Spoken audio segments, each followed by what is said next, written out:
Okay students, last క్లాస్లో మనం entropy, అలాగే ఎంట్రోపీ మెజర్మెంటు, ఎంట్రోపీ డిజార్డర్, అలాగే ఎంట్రోపీ ఆఫ్ యూనివర్స్ ఈ కాన్సెప్ట్లు చూసాం. ఇప్పుడు వచ్చి నెక్స్ట్ మోస్ట్ ఇంపార్టెంట్ కాన్సెప్ట్ వచ్చి టీఎస్ డయాగ్రామ్.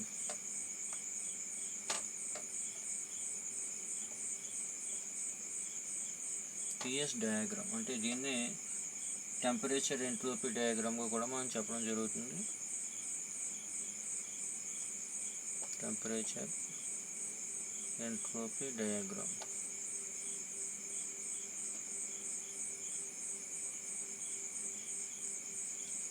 అంటే చూడండి, ఎక్స్ యాక్సిస్ మీద టెంపరేచర్ ఎంట్రోపీని, ఎక్స్ యాక్సిస్ మీద ఎంట్రోపీని, వై యాక్సిస్ మీద టెంపరేచర్ని తీసుకుని గ్రాఫ్ గీసినట్లయితే ఆ గ్రాఫ్ని మనం టెంపరేచర్ ఎంట్రోపీ డయాగ్రామ్గా మనం చెప్పడం జరుగుతుంది. Okay, A graph is plotted between temperature and diagram is called TS diagram.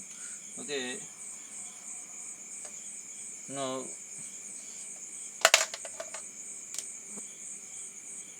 we take entropy on x axis and temperature on y axis. Consider a Carnot cycle.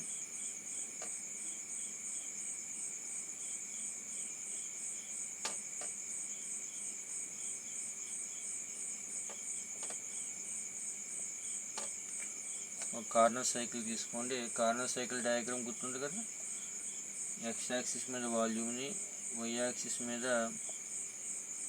ప్రెజర్ని తీసుకుని graph draw చేసినట్లయితే ఆ graph ఈ విధంగా వచ్చింది.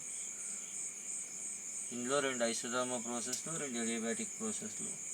ఇది isothermal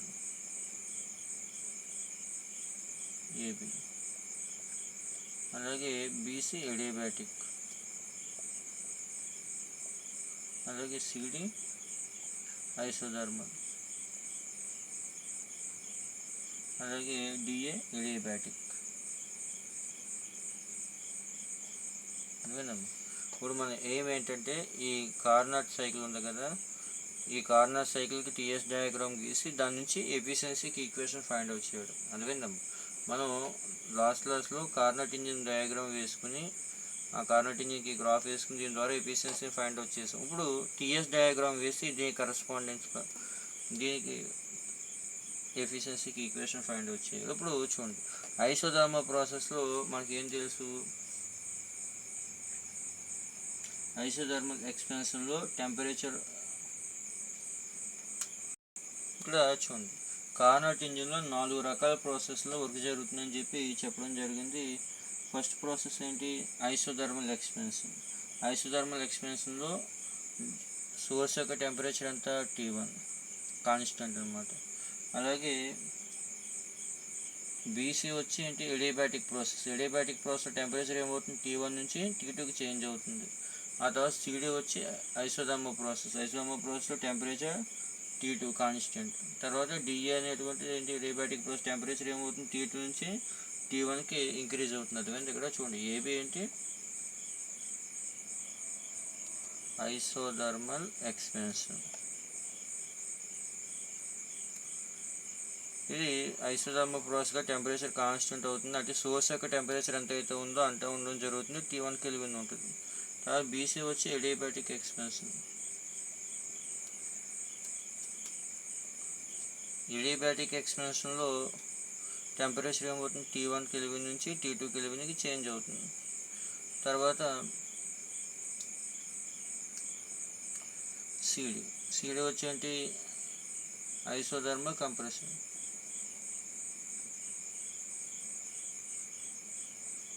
isothermal కంప్రెషన్లో isothermal ప్రాసెస్గా temperature constant అవుతుంది, సింక్కి ఏ టెంపరేచర్ అయితే ఉందో అదే ఉంటుంది, T2 కెల్విన్. తర్వాత డిఏ వచ్చి మళ్ళీ ఎడియాబాటిక్ కంప్రెషన్.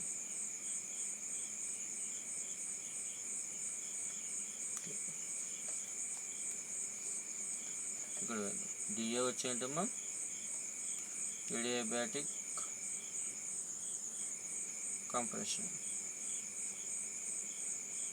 ఇక్కడ టెంపరేచర్ ఏమవుతుంది, T2 నుంచి T1కి చేంజ్ అవుతుంది. ఇప్పుడు ఈ 4 ప్రాసెస్లను ఉపయోగించుకుని టీఎస్ డయాగ్రామ్ డ్రా చేద్దాం. ఇప్పుడు ఐసోథర్మల్ ప్రాసెస్లో టెంపరేచర్ అనేది కాన్స్టెంట్, అవునా. ఐసోథర్మల్ ప్రాసెస్లో టెంపరేచర్ కాన్స్టెంట్ అంటే ఏబీ కర్వ్ లీనియర్గా చూపిస్తున్నామా టీఎస్ డయాగ్రామ్లో. ఎందుకంటే ఐసోథర్మల్ ప్రాసెస్లో టెంపరేచర్ అనేటువంటిది కాన్స్టెంట్, ఎంట్రోపీ ఇంక్రీజ్ అవుతుంది. అలాగే బీసీ కర్వ్లో ఎడియాబాటిక్ ప్రాసెస్లో టెంపరేచర్ ఏమవుతుంది, చేంజ్ అవుతుంది, కానీ ఎంట్రోపీ కాన్స్టెంట్. ఇది ఎడియాబాటిక్ ప్రాసెస్ అనమాట. ఇది ఏబీ అనుకోండి, ఈ పాయింట్ ఇది అనుకోండి, ఇది ఏబీ. అంటే ఇక్కడ ఏబీ కర్వ్ని ఈ డయాగ్రామ్ ద్వారా చూపిస్తున్నాం. అంటే ఏ నుంచి బీకి ఏమైంది, టెంపరేచర్ కాన్స్టెంట్గా ఉంది, కానీ ఎంట్రోపీ ఏమైంది, లీనియర్గా ఇంక్రీజ్ అయింది కదా. ఆ తర్వాత బి నుంచి సికి ఈ బీసీ కర్వ్ మనం గమనించినట్లయితే ఎంట్రోపీ కాన్స్టెంట్ ఉంది ఇక్కడ. ఏమో ఇక్కడ ఎంట్రోపీ S2 అనుకోండి. బీసీ కర్వ్ ఎంట్రోపీ కాన్స్టెంట్ అవుతుంది అన్నమాట. తర్వాత సిడి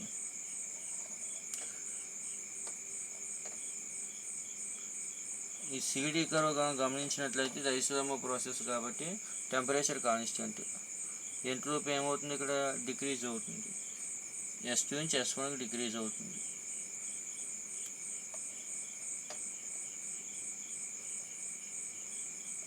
అందువల్ల మా తర్వాత డిఏ కర్వ్ వచ్చేసి ఎడియాబాటిక్ ప్రాసెస్. టెంపరేచర్ ఏమవుతుంది, T2 నుంచి T1కి డిక్రీజ్ అవుతుంది. ఇందులో ఈ లైన్ T2 టెంపరేచర్ చూపిస్తే, ఈ లైన్ T1 టెంపరేచర్ చూపిస్తుంది.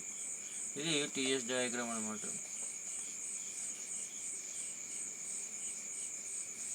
అందువల్ల ఈ డయాగ్రామ్ను ఉపయోగించి ఇక్కడ ప్రెజర్ వాల్యూమ్ గీసిన డయాగ్రామ్తోనే ఒక టెంపరేచర్ ఎంట్రోపీ గ్రాఫ్ గీసినట్లయితే ఆ గ్రాఫ్ ఈ విధంగా వస్తుంది. వీటిని ఈఎఫ్ అనుకోండి. ఇప్పుడు ఈ ఈక్వేషన్ ఉపయోగించుకుని మనం కార్నాట్ ఇంజిన్ ఎఫిషియన్సీకి ఈక్వేషన్ ఫైండ్ అవుట్ చేద్దాం. అదివిందా, ఇక్కడ ఐసోథర్మల్ ప్రాసెస్లో టెంపరేచర్ లీనియర్గా ఉంటుంది, టెంపరేచర్ కాన్స్టెంట్గా ఉంటుంది, అలాగే ఎంట్రోపీ ఇంక్రీజ్ అవుతుంది. అలాగే ఎడియాబాటిక్ ప్రాసెస్లో అయితే టెంపరేచర్ చేంజ్ అవుతుంది, ఎంట్రోపీ చేంజ్ అవుతుంది. ఎంట్రోపీ కాన్స్టెంట్గా ఉంటుంది ఎడియాబాటిక్ ప్రాసెస్లో. ఇప్పుడు ఏం చేద్దామంటే, అదేంటమ్మా, ఐసోథర్మల్ ప్రాసెస్లో అయితే temperature constant, T constant, S change అవుతుంది. అదే ఎడియాబాటిక్ ప్రాసెస్లో అయితే ఎస్ కాన్స్టెంట్, టీ చేంజ్ అవుతుంది, అంటే టెంపరేచర్ చేంజ్ అవుతుంది అనమాట.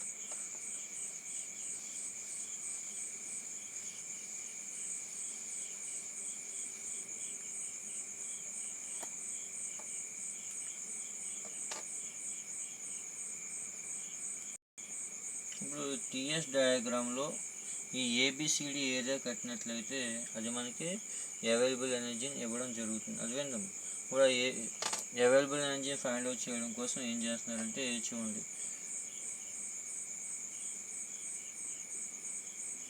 ఇక్కడ ఏ దగ్గర ఎంట్రోపీ ఎంత S1, బి దగ్గర ఎంట్రోపీ ఎంత S2. అంటే ఎంట్రోపీలో వచ్చినటువంటి చేంజ్ ఎంత, ఇంక్రీజ్ ఇన్ ఎంట్రోపీ ఎంత, S2 మైనస్ S1.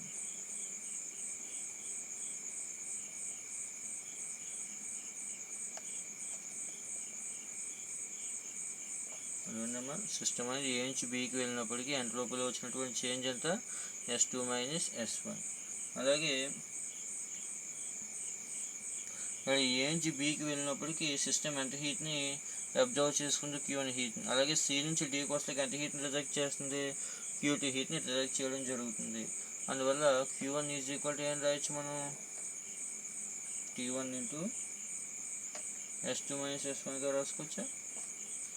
అదేనా, Q1 is equal to T1 to S2 minus S1. ఏ విధంగా రాసేది మనకు తెలుసు కదా, DS is equal to dQ/Tn, లేదు dQ is equal to TdS. ఆ ఈక్వేషన్ ప్రకారం ఇక్కడ హీట్ ఎంత, Q1 is equal to temperature ఎంత, T1 కదా ఇక్కడ CD, T1 ఇంటూ ఎంట్రోపీలో చేంజ్ ఎంత, S2 minus S1. Q1 is equal to ఈ విధంగా రాసుకోవచ్చు.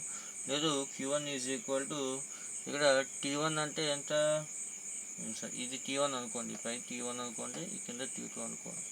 ఏమో ఇక్కడ ఏబీ లైన్ యొక్క టెంపరేచర్ T1, సిడి లైన్ యొక్క టెంపరేచర్ T2 అనుకుంటే Q1 ఈజ్ ఈక్వల్ టు ఏం రాయొచ్చు, T1 into S2 minus S1. ఇక్కడ T1 అంటే ఇక్కడ T1 అంటే చూడండి, ఇక్కడ నుంచి ఇక్కడ వరకు కదా ఈ వాల్యూ, ఈ 0 అనుకుంటే ఇక్కడ నుంచి ఇక్కడికి వాల్యూ T1 అంటే ఇండైరెక్ట్గా ఏఎఫ్, ఇది ఎఫ్ అనుకున్నట్లయితే T1 బదులు ఏం రాసుకోవచ్చు, ఏఎఫ్ రాసుకోవచ్చు. ఇంటూ S2 మైనస్ S1 అంటే ఏబిఏ కదా, ఏబి.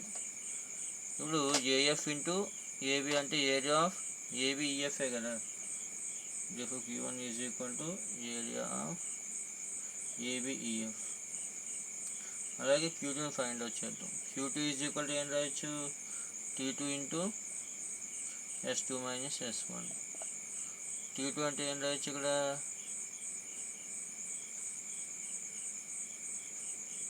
FD కదా, లేదా DF into S2 minus S1 అంటే ఏమొస్తుంది, DC is equal to area of DCEF. అర్థమవుతుందమ్మా. ఇక్కడ చూడండి, ఇంక్రీజింగ్ ఎంట్రోపీ ఎంత, S2 మైనస్ S1. సిస్టమ్ అంటే S1 నుంచి S2కి వెళ్తులోకి ఇంక్రీజింగ్ ఎంట్రోపీ ఎంత, డిఫరెన్స్ కడితే S2 minus S1.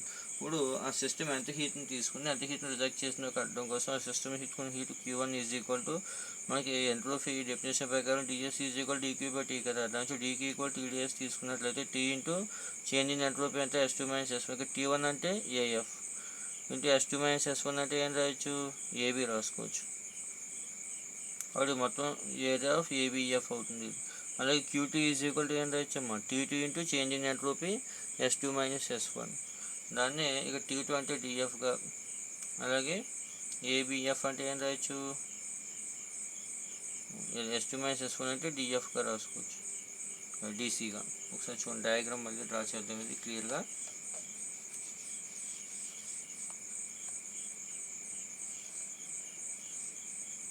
X axis మీద ఎంట్రోపీ, Y యాక్సిస్ మీద టెంపరేచర్ తీసుకుని కార్నట్ ఇంజిన్లో గీసినటువంటి కర్వ్ని మనం రీకన్స్ట్రక్ట్ చేసినట్లయితే ఆ డయాగ్రామ్ ఈ విధంగా వస్తుంది.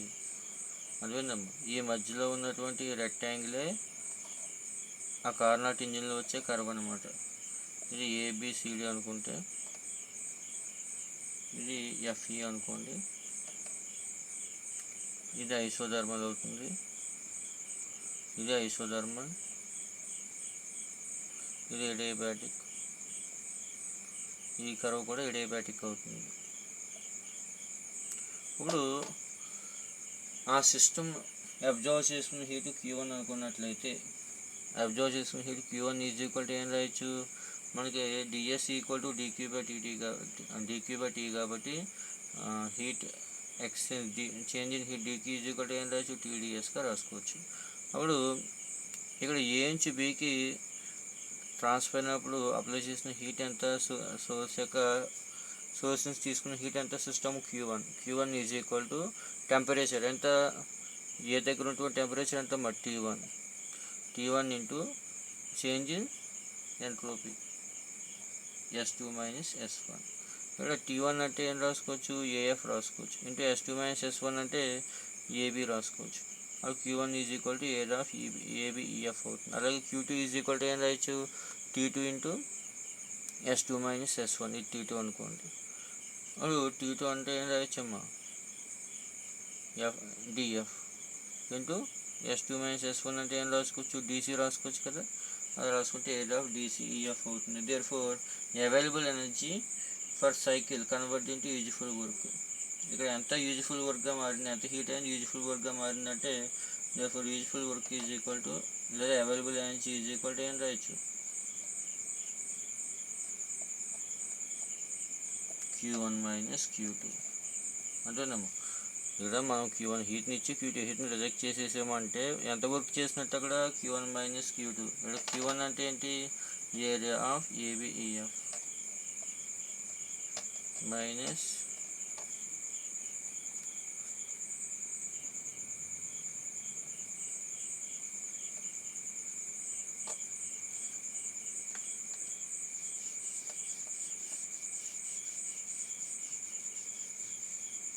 చూడండి, ఇక్కడ useful work is equal to ఏమొచ్చిందమ్మా, ఏరియా Q1 మైనస్ Q2. ఇక్కడ Q1 అంటే ఏంటి, area of ABEF minus Q2 అంటే ఏమొస్తుంది, ఏరియా ఆఫ్ DCEF.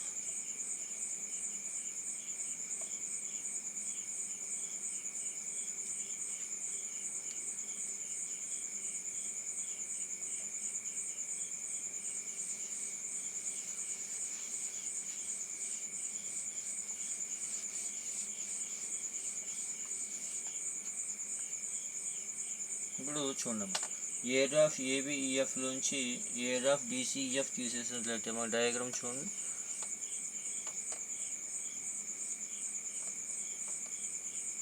ఇది ఏబిసిడి, ఈ పాయింట్లు ఈఎఫ్ అనుకున్నాం కదా. అంటే ఏరియా ఆఫ్ ఏబిఈఎఫ్ అంటే ఈ మొత్తం ఏరియాలోంచి డిసిఈఎఫ్ తీసేసినట్లయితే ఇక్కడ రిమైనింగ్ ఏరియా ఏంటి, ఏబిసిడి, అంటే ఏరియా ఆఫ్ ఏబిసిడి. ఇది యూజ్ఫుల్ వర్క్ అవుతుంది. అర్థమైందమ్మా. ఈ మొత్తం ఏరియాలోంచి కింద ఉన్న ఏరియా తీసేసినట్లయితే ఏబిసిడిఏ మనకు అవసరమైనటువంటి యూజ్ఫుల్ వర్క్ అవుతుంది. Therefore Carnot engine efficiency eta is equal to అంటే యూజ్ఫుల్ వర్క్ బై ఈ సప్లైడ్ టు ద సిస్టమ్, అంటే Q1 minus Q2 by Q1. ఇక్కడ Q1 మైనస్ Q2 అంటే ఏం రాయొచ్చు, area of A B C D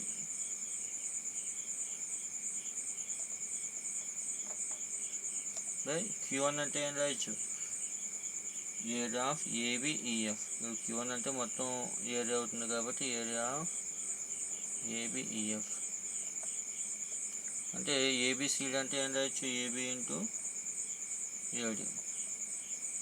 area of ABCD అంటే ఏం రాయొచ్చమ్మా, AB into AD by area of ABEF అన్నట్లయితే ఏం రాయొచ్చు, ఏబి ఇంటూ ఏఎఫ్.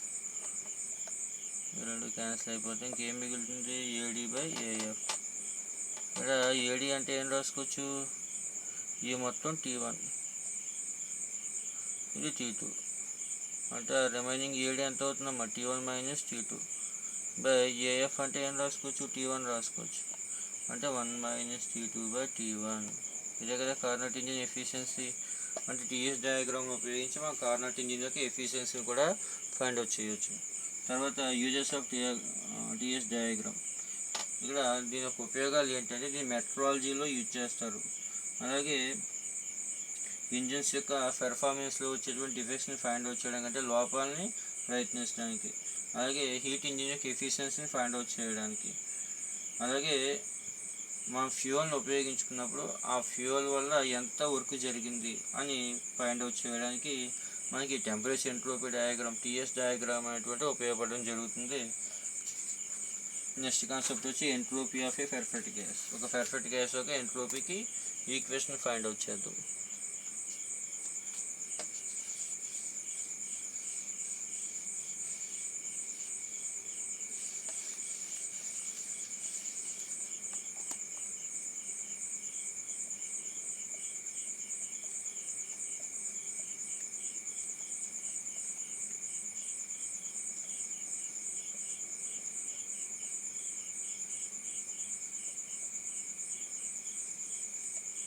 ఇలా entropy of perfect gas measure చేయడానికి ఏం చేస్తామంటే 1 మోల్ గ్యాస్ తీసుకోండి, దాని యొక్క ప్రెజర్ P అలాగే టెంపరేచర్ T అనుకున్నట్లయితే change in entropy dS is equal to ఏం రాయొచ్చు, dQ by T.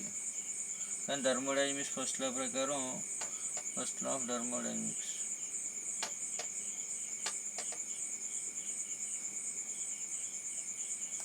According to thermodynamics first law ఏం చెప్తుంది, the heat supplied to system is equal to incremental energy plus 2 work, అంటే dQ equal to du plus dWగా రాసుకోవచ్చు. కానీ dQ is equal to already మనం చెప్పుకోవడం జరిగింది, du బదులు CVdT రాసుకోవచ్చు, ప్లస్ dW బదులు PdV రాసుకోవచ్చు. అర్థమైందా. ఇక్కడ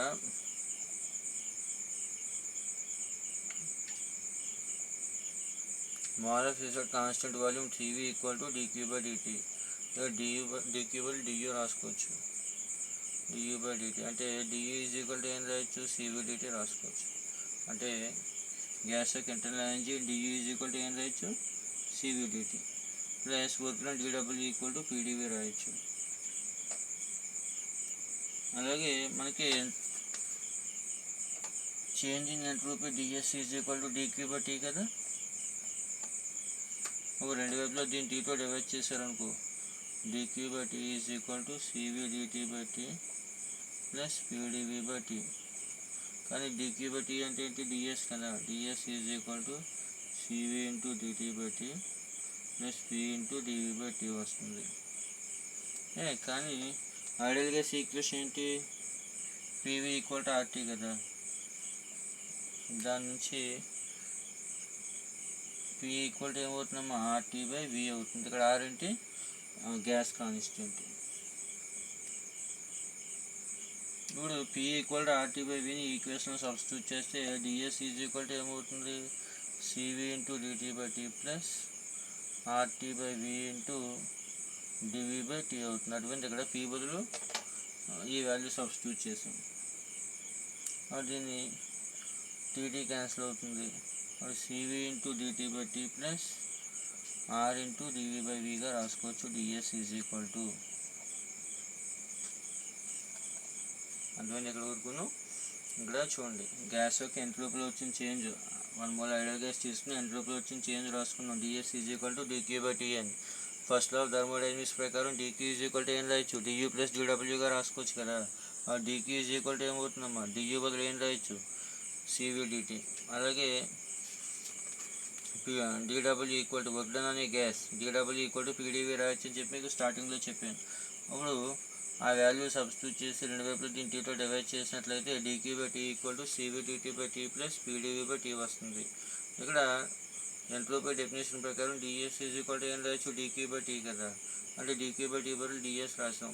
అలాగే ideal gas equation PV equal to RT for 1 mole gas దానికి P equal to RT by V substitute చేసి టీటీ క్యాన్సిల్ చేస్తే dS is equal to ఏమొస్తుందమ్మా CV into dT by tea plus R into dV by V వస్తుంది. ఇప్పుడు ఆ system యొక్క entropy initial entropy SI final entropy SF అనుకున్నట్లయితే system యొక్క ఎంట్రోపీలో వచ్చిన చేంజ్ అంతా ఎస్ఎఫ్ మైనస్ ఎస్ఐ. అదేమో తొలి ఎంట్రోపీలో మార్పు ఎస్ఐ తుది ఎంట్రోపీలో మార్పు ఎస్ఎఫ్ అనుకున్నట్లయితే చేంజ్ ఇన్ ఎంట్రోపీ అంతా ఎస్ఎఫ్ మైనస్ ఎస్ఐ. దాన్ని ఫైండ్ అవుట్ చేయడం కోసం దీన్ని ఇంటిగ్రల్ చేయండి. అది అలాగా వాల్యూమ్ విఐ నుంచి విఎఫ్కి టెంపరేచర్ టిఐ నుంచి టిఎఫ్ లిమిట్స్ మధ్య దీన్ని ఇంటిగ్రల్ చేసినట్లయితే అప్పుడు ఏమవుతుంది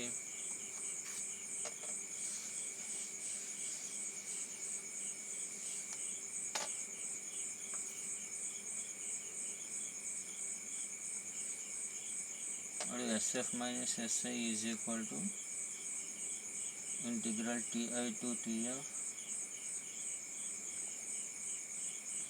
CV into dt by T plus integral VI to VF R into dV by V. ఇందులో CV కామన్ చేస్తే CV into integral TI to TF dt by T plus ఇక్కడ R common తీసినట్లయితే integral VI to VF dV by V. DT by T అంటే log T base C కదా, అప్పుడు CV into log T base C plus R into log V base C within the limits ఇక్కడ VI to VF ఇక్కడ limits TI to TF. ఇక్కడ limits apply చేసి simplify చేసుకుంటూ వచ్చినట్లయితే దాన్ని log ఏ minus B రూపంలో వస్తుంది లాగ్ ఏ బై బి కదా, అంటే log TF by TI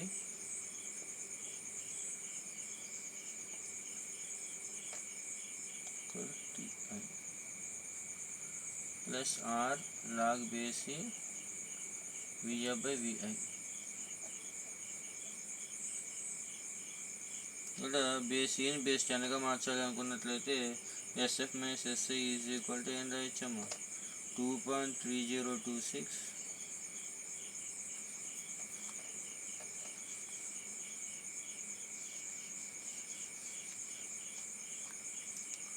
SF minus SI is equal to 2.3026 log base C TF by TI plus log base C R log base C VF by VI వస్తుంది అన్నమాట. ఏంటమ్మా ఇక్కడ SF minus SI is equal to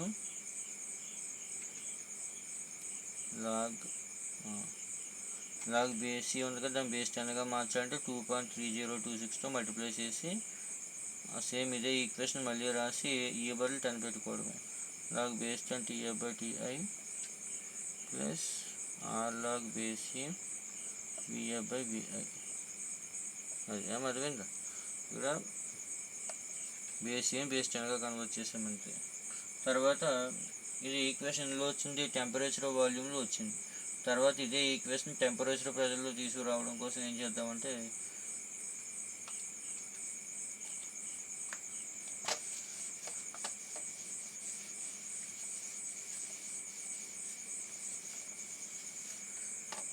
next ఏంటమ్మా, first equation temperature వాల్యూమ్లో వచ్చింది.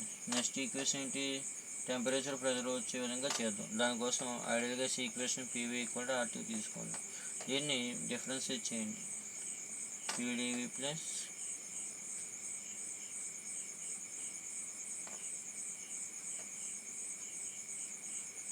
PDP is equal to RdT. అదే differentiate చేస్తే P into dV plus V into dP equal to ఏమవుతుంది, ఆర్డిటి. దాని నుంచి పీడీవీ ఈజ్ ఈక్వల్ టు ఏం రాయొచ్చు, RdT minus విడిపి.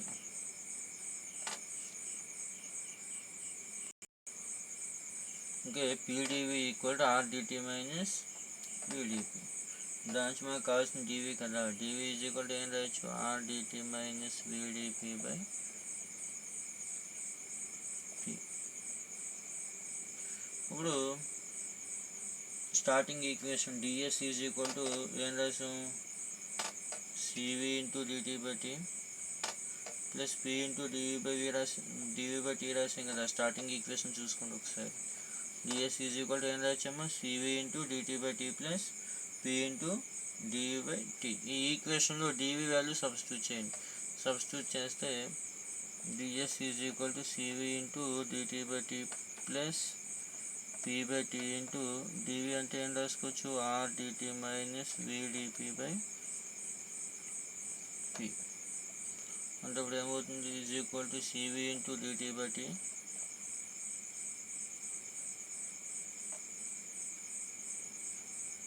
Plus PP cancel అయిపోతే ఏమవుతుందమ్మా,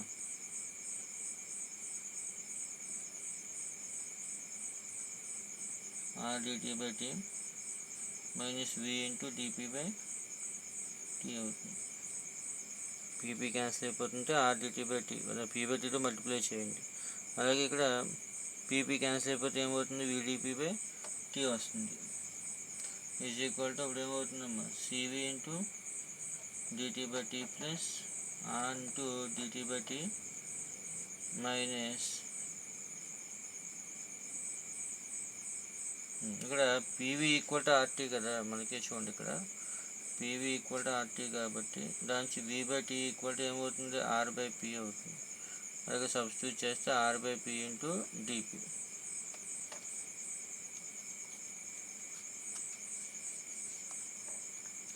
మరి దీన్ని ఎలా రాసుకోవచ్చు, CV plus R into dT by T minus R into dP by పీగా రాసుకోవచ్చు. ఇప్పుడు దీన్ని ఇంటిగ్రల్ చేయండి.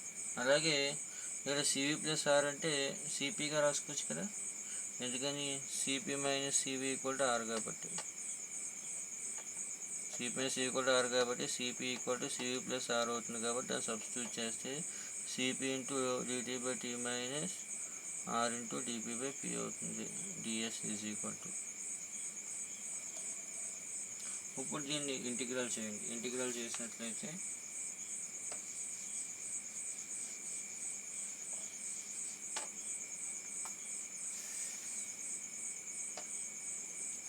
డిఎస్ అంటే ఏం రాసుకోవచ్చు, ఎస్ఎఫ్ మైనస్ ఎస్ఐగా రాసుకోవచ్చు కదా.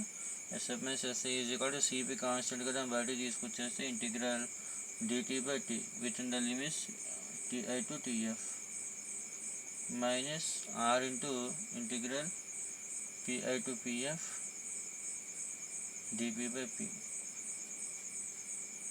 Is equal to CP into log T వస్తుంది. లిమిట్స్ అప్లై చేస్తే TF by TI base e minus R log PF by PI base e. ఆ బేస్ని బేస్ 10గా మార్చాలి అన్నట్లయితే 2.3062 మల్టిప్లై చేశారనుకోండి, అప్పుడు SF minus SI is equal to ఏమవుతుందమ్మా, 2.3026 ఇంటూ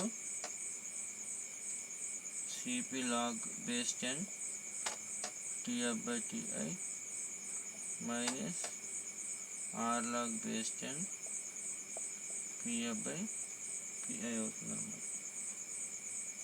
ఇది in terms of thermal pressure. అర్థమైందమ్మా, ఐడియల్ గ్యాస్ యొక్క ఎంట్రోపీ చేంజ్ టెంపరేచర్ ప్రెజర్లో ఫైండ్ అవుట్ చేసాం. స్టార్టింగ్లో అయితే టెంపరేచర్ వాల్యూమ్లో ఫైండ్ అవుట్ చేసాం, తర్వాత వచ్చి టెంపరేచర్ ప్రెజర్. నీకు మిగిలినది ఏంటి, ప్రెజర్ వాల్యూమ్ వచ్చే విధంగా ఈ ఈక్వేషన్ని మార్చాలి థర్డ్ కేసులో.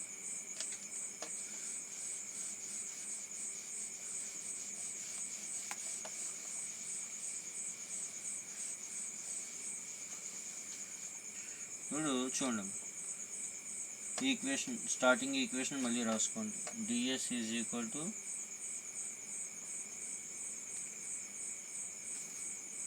cv into dt by tea plus p into dv by T. అదేందా ds ఈజ్ ఈక్వల్ టు ఏం రాయచ్చమ్మా, cv into dt by tea plus p into dv by టీగా రాయండి. ఇప్పుడు ఈ ఈక్వేషన్లో మనం టెంపరేచర్ని ఎలిమినేట్ చేసేస్తే, అంటే ఇందులో టెంపరేచర్ లేకుండా చేసినట్లయితే నీకు మిగిలిన వల్ల ఏంటి, ప్రెజర్ వాల్యూమే కదా. ఇప్పుడు ప్రెజర్ వాల్యూమ్లో ఈక్వేషన్ వస్తుంది. అర్థమైందమ్మా. అందుకోసం ఏం చేద్దాం, ఈ ఈక్వేషన్లో టెంపరేచర్ని ఎలిమినేట్ చేయడం కోసం పీవీ ఈక్వల్ టు ఆర్టీలో T equal to PV by R తీసుకుని దీన్ని ఒకసారి డిఫరెన్షియేట్ చేసినట్లయితే డిటీ ఈజ్ ఈక్వల్ టు ఏమవుతుంది, PdV plus VdP by R వస్తుంది.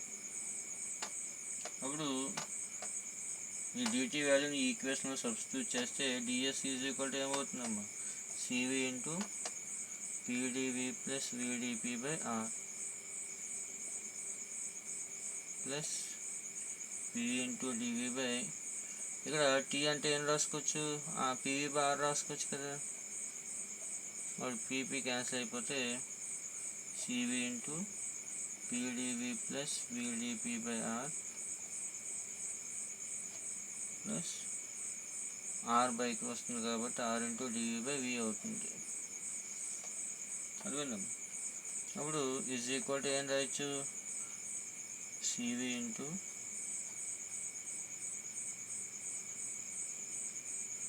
పీడీవీ ప్లస్ విడిపి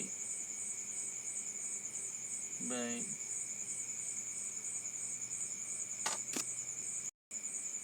ఇంకా ఇక్కడ చూడమ్మా, ఈ డిటీ వాల్యూని ఇక్కడ సబ్స్టిట్యూట్ చేసినప్పుడు డినామినేట్లో టీ కూడా ఉంది కదా, అందువల్ల ఇక్కడ ఆర్టీ వస్తుంది అనమాట. ఆర్టీ కూడా వస్తుంది. కానీ ఇక్కడ పీవీ ఈక్వల్ టు ఆర్టీ కదా, అంటే ఆర్టీ వల్ల ఏం చేయొచ్చు, పీవీ రాసుకోవచ్చు కదా, పీవీ రాయి plus R into dV by వి.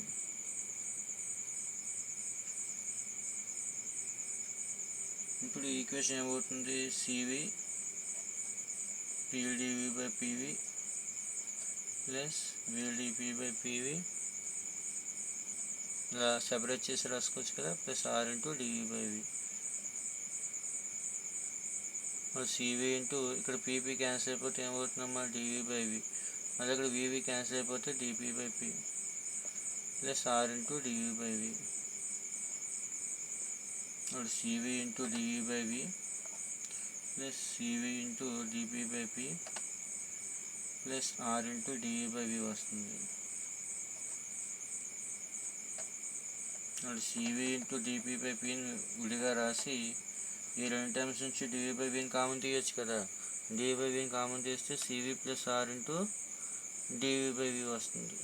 కానీ మనకి ఏం తెలుసు, CP minus CV equal to R కాబట్టి సిపి ఈక్వల్ టు ఏమవుతుందమ్మా, సివి ప్లస్ ఆర్ అవుతుంది. అంటే ఇక్కడ సివి ప్లస్ ఆర్ బదులు సిపి రాసినట్లయితే కనుక ఆ ఈక్వేషన్ ఎలా మారుతుంది,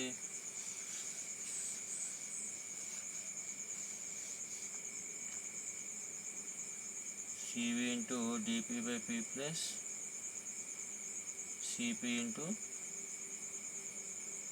డివి బై విగా మారుతుంది. ఇది డిఎస్ ఈజ్ ఈక్వల్ టు, అప్పుడు చేంజింగ్ ఎంట్రోపీ మనకు కావాలంటే ఈ ఈక్వేషన్ ఇంటిగ్రల్ చేశారనుకోండి, ఆ పై ఈక్వేషన్స్లోకి సింప్లిఫై చేసి సాల్వ్ చేసుకుంటా వస్తే లాస్ట్కి SF minus SI is equal to ఏమవుతుందమ్మా, 2.306 CV log base 10 PF by PI plus CP log base 10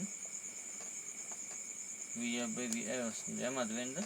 ఇలా మనకి డిఫరెంట్ టర్మ్స్లో changing entropy ideal gas calculate చేయొచ్చు. అటువంటి ఇక్కడ 3 ఈక్వేషన్స్ రావడం జరుగుతుంది. ఏంటి, ఫస్ట్ ఈక్వేషన్ వచ్చి టెంపరేచర్ వాల్యూమ్, సెకండ్ ఈక్వేషన్ వచ్చి టెంపరేచర్ ప్రెజర్, థర్డ్ ఈక్వేషన్ వచ్చి ప్రెజర్ వాల్యూమ్. అదేంటి ఇలా 3 ఈక్వేషన్స్ అనేటువంటివి మనకు రావడం జరుగుతుంది ఐడియల్ గ్యాస్కి సంబంధించి. నెక్స్ట్ వచ్చి change in entropy when ice changes into steam. ఇప్పుడు ఐస్ అనేటువంటిది ఆవిరిగా మారినట్లయితే, ఐస్ అనేటువంటి స్టీమ్గా మారినట్లయితే ఎంట్రోపీలో వచ్చేటువంటి చేంజ్ ఏ విధంగా ఉంటుంది అటువంటివి చూద్దాం. ఓకే, తర్వాత వచ్చి change of entropy when ice changes into steam, అంటే నీరు ఆవిరిగా మారినప్పుడు ఎంట్రోపీలో వచ్చేటువంటి మార్పు ఎంత.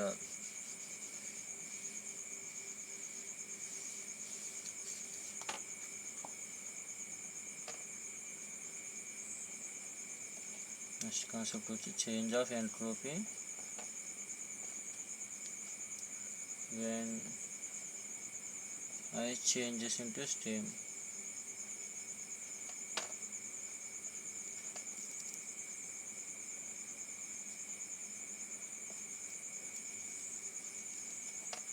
ఇప్పుడు చూడము, ఐస్ అనేటువంటిది స్టీమ్గా మారాలంటే ఫస్ట్ ఐస్ ఏం చేయాలి, వాటర్గా కన్వర్ట్ అవ్వాలి. మరి వాటర్ అనేటువంటిది స్టీమ్గా కన్వర్ట్ అవ్వాలి. ఇప్పుడు చూడండి, ఫస్ట్ జరిగే ప్రాసెస్ ఏంటంటే, ఇక్కడ ఈ ప్రాసెస్ జరగాలంటే 3 స్టెప్స్లో జరుగుతుంది. అందులో ఫస్ట్ వచ్చి T1 కెల్విన్ దగ్గర ఉన్నటువంటి ఐస్ అనేటువంటిది అదే T1 కెల్విన్ దగ్గర ఉన్నటువంటి వాటర్గా కన్వర్ట్ అవ్వాలి ఫస్ట్. అది విన్నాము, అంటే దాని ఫేజ్ చేంజ్ అవ్వాలి. T1 కెల్విన్ దగ్గర ఉన్నటువంటి ఐస్ అనేటువంటి T1 కెల్విన్ దగ్గర ఉన్న వాటర్గా కన్వర్ట్ అవ్వాలి. అలాగే దాని యొక్క టెంపరేచర్ ఎలాంటి చేంజ్ ఉండకూడదు. అందువల్ల the change in entropy is given delta S1 is equal to ఏం రాయొచ్చు, mL1/T1గా రాసుకోవచ్చు. ఎందుకంటే entropy S is equal to delta S is equal to ఏంటమ్మా, డెల్టా Q/T కదా.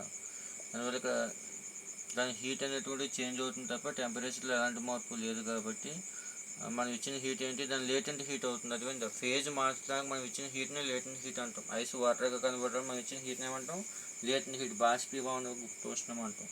అది mL1 టెంపరేచర్ అంటాము T1. అంటే delta S1 is equal to ఏం రాయొచ్చు, mL1/T1గా రాసుకోవచ్చు. తర్వాత సెకండ్ ఫేజ్లో ఏం చేయాలి, T1 కెల్విన్ దగ్గర ఉన్నటువంటి వాటర్ అనేటువంటిది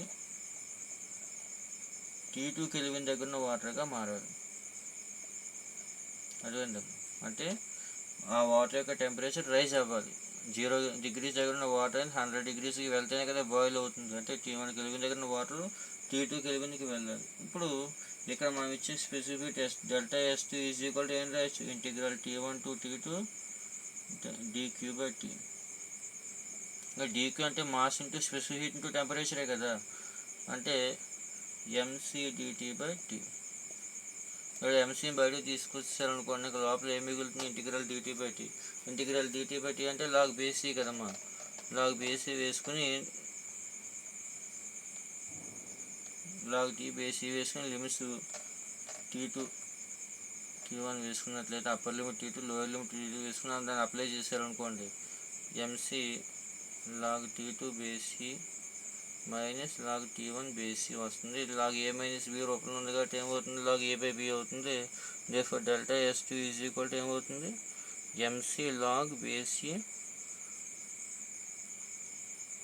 T2/T1. అది విందాం. ఇప్పుడు తర్వాత థర్డ్ స్టెప్ వచ్చి ఏం చేయాలి,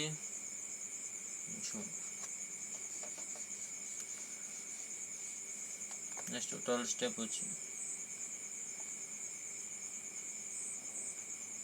T2 కెల్విన్ దగ్గర ఉన్నటువంటి వాటర్ అనేటువంటిది T2 కెల్విన్ దగ్గర ఉన్నటువంటి స్టీమ్గా మారాలి. అంటే దాని టెంపరేచర్ మారట్లేదు కానీ ఫేజ్ చేంజ్ అవుతుంది.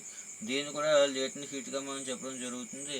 దేర్ఫోర్ డెల్టా S3, ఈ కేసులో వచ్చి ఎంట్రోపీలో వచ్చిన delta S3 is equal to ఏం రాయొచ్చు, mL2/T2. అదివేంటి ఇక్కడ 3 స్టెప్పుల్లో జరుగుతుంది. ఫస్ట్ వచ్చి T1 కెల్విన్ దగ్గర ఉన్నటువంటి ఐస్ అండ్ T1 కెల్విన్ దగ్గర ఉన్న వాటర్గా మారాలి. తర్వాత T1 కెల్విన్ దగ్గర ఉన్న వాటర్ అండ్ T2 కెల్విన్ దగ్గర వాటర్గా మారాలి. తర్వాత T2 కెల్విన్ దగ్గర వాటర్ 3 కెల్విన్ దగ్గర స్టీమ్గా మారాలి. ఈ 3 స్టేజ్ల్లో ఎంట్రోపీలో వచ్చిన change delta S1, delta S2, delta S3 కట్టినప్పుడు టోటల్ ఐస్ అనేటువంటి వాటర్గా కనబడడంలో వచ్చినటువంటి మొత్తం స్పెసిఫిక్ హీట్ ఎంత అన్నట్లయితే, అదే మొత్తం ఎంట్రోపీలో చేంజ్ ఎంత అన్నట్లయితే